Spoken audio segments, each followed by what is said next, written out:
പിന്നെ ചെന്നാൽ ഉടനെ ഇൻവിറ്റേഷൻ അയക്കും. പെട്ടെന്ന് തന്നെ 4 പേരും visa അടിപ്പിച്ചോണം.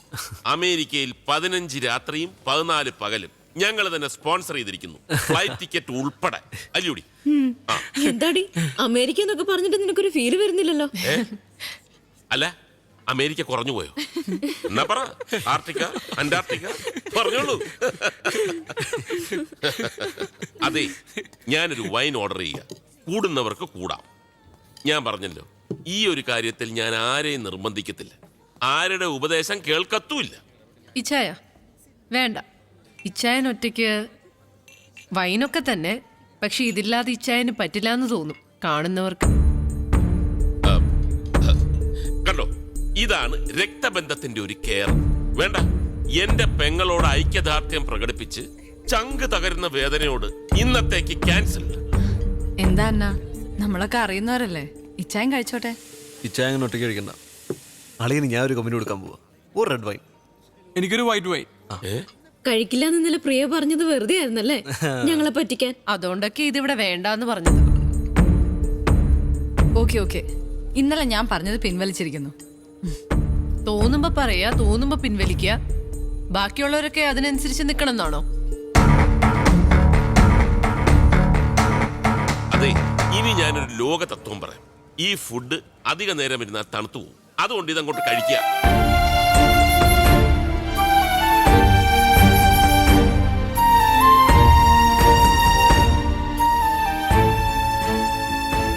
So Jerian Madhav signing off from hello Namaste. നാളെ നമുക്ക് വീണ്ടും ഹലോ നമസ്തേയിൽ കേൾക്കാം. എന്താടാ എന്തു പറ്റി? എന്തൊരു മിസ്സിംഗ് പോലെ? ഏയ് കുഴപ്പമൊന്നുമില്ലല്ലോ, ഷോയ്ക്ക് എന്തെങ്കിലും പ്രശ്നം ഉണ്ടായിരുന്നോ? അല്ല, വല്ലാതെ മെക്കാനിക്കലായിട്ട് അങ്ങ് ചെയ്ത പോലെ. ഏയ് അത് സാറിന് തോന്നിയതായിരിക്കും. ഒരു മിനിറ്റ്. ശരി.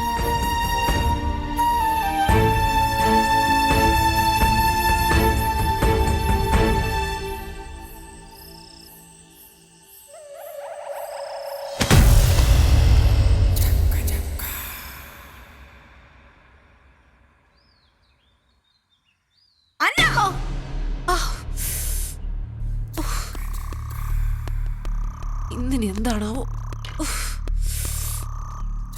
അന്നാ, ഒന്നിങ്ങോട്ട് വന്നേ. എന്താ പ്രിയ? മനുഷ്യന്റെ ക്ഷമയ്ക്കൊരു പരിധിയുണ്ട്. ഈ പ്ലാവ് അല്ലെങ്കിൽ ഇതിന്റെ ഈ കൊമ്പ് ഇന്ന് മുറിക്കണം. അട്ടയും പുഴുവും ഛർദിക്കാൻ വരുന്നത്. ഏയ് പ്രിയ, അതിനിങ്ങനെ ഒച്ച ഉണ്ടാക്കണോ? നമ്മൾ ഈ വില്ല വാങ്ങുമ്പോഴേ ഉണ്ടായിരുന്നോ ഈ പ്ലാവ്? ഈ കൊമ്പ് അന്നേ അങ്ങോട്ട് ചാഞ്ഞു തന്നെ ആയിരുന്നല്ലോ. ന്യായം ഒന്നും പറയണ്ട, എനിക്കിനി ഇത് സഹിക്കാൻ പറ്റില്ല. എന്ത് പറയാ? എന്ത് പ്രശ്നം? ഒന്നുമില്ല, ഈ പ്ലാവ് മുറിക്കണം, അത്ര തന്നെ. ചേട്ടാ, അത് നേരത്തെ തന്നെ മുറിക്കേണ്ടതല്ലായിരുന്നു. അതെ, അങ്ങനെയായിരുന്നെങ്കിൽ മറ്റുള്ളവർക്ക് തലവേദന ഇല്ലാതെ ജീവിക്കായിരുന്നല്ലോ. എന്താ പ്രിയ ഇങ്ങനെയൊക്കെ സംസാരിക്കുന്നത്? എടാ ഇതിനൊരു സൊല്യൂഷൻ കാണും. എടാ നിനക്കറിയാവുന്നല്ലേ, ഞാൻ വിളിച്ചല്ലേ, ആളെ കിട്ടണ്ടേ? ചേട്ടാ, ശ്രമിച്ചിരുന്നെങ്കിൽ ആളെ കിട്ടാനാണോ പാട്? ഇവിടെ ഇഷ്ടം പോലെ ബംഗാളികളില്ലേ? എന്താ നിങ്ങൾ ഒരു ബംഗാളി വിളിച്ചോണ്ടോ? എന്താ പ്രശ്നം? ഇവിടെ പ്രശ്നമൊന്നുമില്ല, ഞങ്ങൾ തീർത്തോളാം. നിങ്ങൾ തീർത്തോളൂ, പക്ഷേ ഈ ഒച്ചയും ബഹളമൊന്നും ബാക്കിയുള്ളവർക്ക് ബുദ്ധിമുട്ടുണ്ടാക്കരുത്. എന്തിനാ വെറുതെ നാട്ടുകാരെ കൊണ്ട് ചിരിപ്പിക്കാനായിട്ട് ഈ ബഹളം? ഈ ഒരു അവസ്ഥയിൽ ആരാണെങ്കിലും ബഹളം വെച്ച് പോവും. ഇവിടെ ആയതുകൊണ്ട് ഇത്രയും ചെയ്തുള്ളൂ. എന്നാ പിന്നെ ഒരു കാര്യം ചെയ്യാം, ഈ കൊമ്പ് ഞങ്ങൾ തന്നെ അങ്ങ് മുറിച്ചോളാം. അങ്ങനെ ഇപ്പൊ ഞങ്ങളുടെ പ്ലാവാരും മുറിക്കണ്ട. ഓഹോ, അതിന്റെ അർത്ഥം ഞങ്ങളിത് സഹിക്കണമെന്ന്. അത് കുറച്ച് ബുദ്ധിമുട്ടാവും. ഞാനിന്ന് രാത്രി തന്നെ ആളെ വിളിക്കും, ഈ കൊമ്പും മുറിക്കും.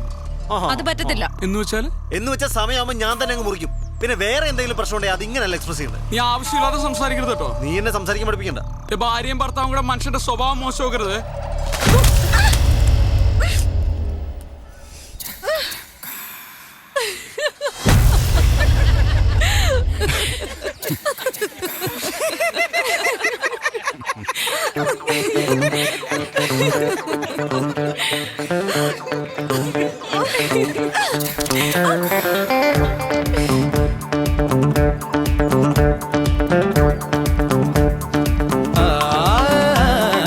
ഉലകിൽ കാരണമില്ല പലവിധ കലം പതിവല്ലേ, ഒരുപാടടുപ്പമോടിരുന്നാൽ അതും ഒരു മടുപ്പായി തീരല്ലേ.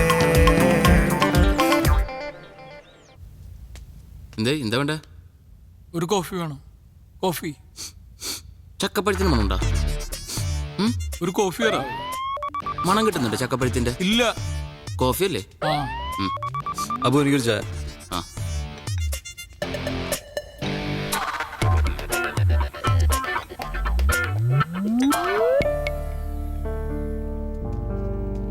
എടാ എന്നാ. ഞാൻ ചോദിച്ചത് കോഫിയാണ് അബു. ഞാൻ ചായല്ലോ. ഇതിപ്പോ അങ്ങോട്ടും ഇങ്ങോട്ടും ഒന്ന് മാറ്റിയാ പോരെ? ഇത്രയേ ഉള്ളൂ. മതി മതി. എന്താണ് ഭൈ? മാധവ് ഡാ, ഇച്ചായം വന്ന് വിളിച്ചു, ഞങ്ങൾ പോയി. അത് ഇത്ര വലിയ ഇഷ്യൂ ആക്കേണ്ട കാര്യമൊന്നുമില്ല. ആര് ഇഷ്യൂ ആക്കി? അത് നിങ്ങളുടെ പേഴ്സണൽ ആയിട്ടുള്ള കാര്യമാണ്, അത് നമ്മളെ ബാധിക്കുന്നില്ല. എടാ പ്രിയ ഇത് ഇത്ര ഇമോഷണൽ ആയിട്ട് ഡീൽ ചെയ്തുകൊണ്ടാണ് സംഗതി ഇത്ര വഷളായത്. അന്നേം ഡീൽ ചെയ്തത് വളരെ ഇമ്മച്ചുവോർഡായിട്ട് എനിക്ക് തോന്നിയത്. ഓഹോ, തർക്കിക്കാൻ ഞാനില്ല. എനിക്കും തർക്കിക്കാൻ ഒരു താല്പര്യമില്ല. ആ പ്ലാവ് ഞാനും കുറിച്ചേക്കാം, അപ്പൊ പ്രശ്നം തീർന്നല്ലോ. അതായിരിക്കും രണ്ടു കൂട്ടർക്കും നല്ലത്. അതല്ല മാധവ് നല്ലത്, അത് മുറിക്കണ്ട, അത് അങ്ങനെ തന്നെ നിൽക്കട്ടെ എന്ന് പറയുന്നതാണ് നല്ലത്. തത്വമൊക്കെ പറയാൻ ഭയങ്കര എളുപ്പമാണ് ചെറിയ. അനുഭവത്തിൽ വരുമ്പോ നമ്മളൊക്കെ പഠിക്കുള്ളൂ. ആ ആയിക്കോട്ടെ, ഏതായാലും രണ്ടല്ലേ പറ്റിയുള്ള തർക്കം വേണ്ട, അതങ്ങ് മുറിച്ചേക്കാം. ആ ദേ നിങ്ങൾ രണ്ടാളും ജയമോ സാറെ വിളിക്കുന്നുണ്ട്, പെട്ടെന്ന് ചെല്ലാൻ പറഞ്ഞു. സർ ആ ഗുഡ് മോർണിംഗ്. ഇന്നത്തെ ഫാബ്രിക് ഒന്ന് മാറ്റി പിടിക്കാം. മറൈൻ ഡ്രൈവിൽ ചക്ക മഹോത്സവം നടക്കുക കോർപ്പറേഷന്റെ നേതൃത്വത്തിൽ. നമ്മുടെ സ്പോൺസർ തന്നെ അതിന്റെ സ്പോൺസർ.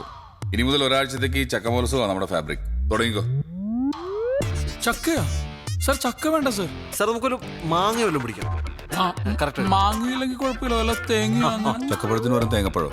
ആ ഞാൻ എന്റെ സ്പോൺസർ പറഞ്ഞതിന്റെ അപ്പുറം വേറെ ഒന്നും ചെയ്യില്ല. സാർ ഈ ചക്കക്കുരു ഭയങ്കര ചീപ്പ് ഫാബ്രിക് ആണ് സാർ. ഞാൻ നിങ്ങളോട് ചക്ക വിഴുങ്ങാനല്ലോ പറഞ്ഞത്, പരിപാടി വിഴുങ്ങാനല്ലേ പറഞ്ഞോളൂ. ചെല്ലേ ഫുൾ ഡീറ്റെയിൽസ് ഉണ്ട്, പോയി പ്ലാൻ ചെയ്യും. ചെല്ലേ.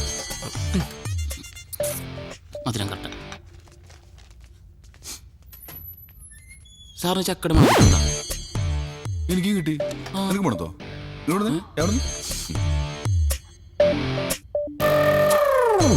മണമുണ്ട്.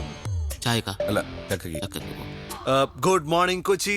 നിങ്ങളുടെ ഏവരുടെയും പ്രിയപ്പെട്ട ഷോ ആയ ഹലോ FM-ന്റെ ഹലോ നമസ്തയിലേക്ക് എല്ലാവരെയും സ്വാഗതം ചെയ്യുന്നു. നിങ്ങളുടെ favourite Jerry, most favourite RJ Madhav, എന്റെ എല്ലാ പ്രിയപ്പെട്ട ലിസണേഴ്സിനെയും ഹലോ നമസ്തയിലേക്ക് ഒരു തവണ കൂടി സ്വാഗതം ചെയ്യുന്നു. ഇന്ന് ഞങ്ങൾ നിങ്ങളെ കൂട്ടിക്കൊണ്ടുപോകാൻ പോകുന്നത് വളരെ രസകരമായ ഒരു സ്ഥലത്തേക്കാണ്.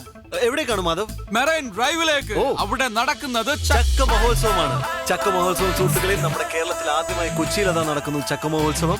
ചക്കയെ പറ്റി പറയുകയാണെങ്കിൽ ചക്ക മലയാളികളുടെ ഇഷ്ട വിഭവമാണ്. ചക്കയട, ചക്ക പായസം, ചക്ക അവിയൽ, ചക്ക വരട്ടിയത്, ചക്കത്തോരൻ, ചക്ക പുഴുക്ക്, ഇങ്ങനെ ഒരുപാട് രസകരമായ വിഭവങ്ങൾ നമ്മൾ ചക്കയിൽ നിന്നുണ്ടാക്കുന്നു. അതേപോലെ പറയാൻ വിട്ടുപോയ മറ്റൊരു കാര്യമുണ്ട്. മാധവന്റെ വൈഫ് പ്രിയ വളരെ നല്ലൊരു ബേക്കറാണ്. അവർ വളരെ നന്നായിട്ട് ചക്ക കേക്ക് ഉണ്ടാക്കുന്നതാണ്. അതെ, ബേക്കർ ആവുക എന്നുള്ളതും ചക്ക കൊണ്ട് കേക്ക് ഉണ്ടാക്കുക എന്നുള്ളതും അതൊരു ക്വാളിറ്റിയാണ്. ഒരുപക്ഷെ അത് കഴിക്കാനുള്ള ഭാഗ്യം എന്റെ പ്രിയപ്പെട്ട സുഹൃത്തിന് ഉണ്ടായിട്ടുണ്ടാവില്ല. നമുക്ക് മാറ്ററിലേക്ക് തിരികെ വരാം. ചക്ക മഹോത്സവം. അതിനോടനുബന്ധിച്ച് ഞാൻ ഏവരോടും റിക്വസ്റ്റ് ചെയ്യാണ്, എല്ലാവരുടെയും വീട്ടിലൊരു ഒരു ചക്കക്കുരു നടുക. അതൊരു പ്ലാവാകട്ടെ, കേരളം ഒരു പ്ലാവളമാകട്ടെ. ചക്കക്കുരു നടുന്നതിന് മുമ്പ് നിങ്ങൾ ഒരു കാര്യം ആലോചിക്കുക. ചക്കക്കുരു കുഴിച്ചിട്ട് അത് വലുതായി ഒരു പ്ലാവാകുമ്പോൾ ഒരു കാരണവശാലും നിങ്ങളുടെ അയൽവാസി ബുദ്ധിമുട്ടരുത്. അദ്ദേഹത്തിന്റെ ജീവിതം ഒരിക്കലും നിങ്ങൾ താറുമാറാക്കരുത് എന്ന് പറയാൻ പാടില്ല.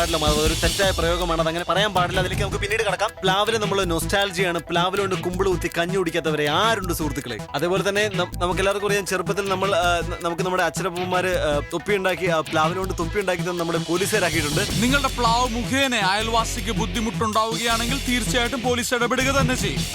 അത് പറയുകയാണെങ്കിൽ അത് ക്ഷുദ്രന്മാരുടെയും വിവരദോഷികളുടെയും ഭാഷ മാത്രമാണ്. മാത്രമല്ല ഞാൻ ഓർമ്മിപ്പിക്കുന്നു, പോലീസുകാർ മരം വെട്ടുകാരല്ല. അതുപോലെ തന്നെ പോലീസുകാരെ ഭയന്ന് ആരും ഇതുവരെ മരമോ മരത്തിന്റെ കൊമ്പോ വെട്ടാറില്ല മാധവ്. എന്റെ അയൽവാസി ഒരു പ്ലാവ് നടുകയും അത് മുഖേന എന്റെ ജീവിതത്തിനെയോ അല്ലെങ്കിൽ എന്റെ വീടിനെയോ ഏതെങ്കിലും തരത്തിൽ ബാധിക്കുകയാണെങ്കിൽ തീർച്ചയായിട്ടും പോലീസ് ഇടപെടുകയും ആ പ്ലാവ് മുറിച്ചു മാറ്റുകയും ചെയ്യും. ചെറിയ നമുക്കൊരു സോങ്ങിലേക്ക് കിടക്കാം.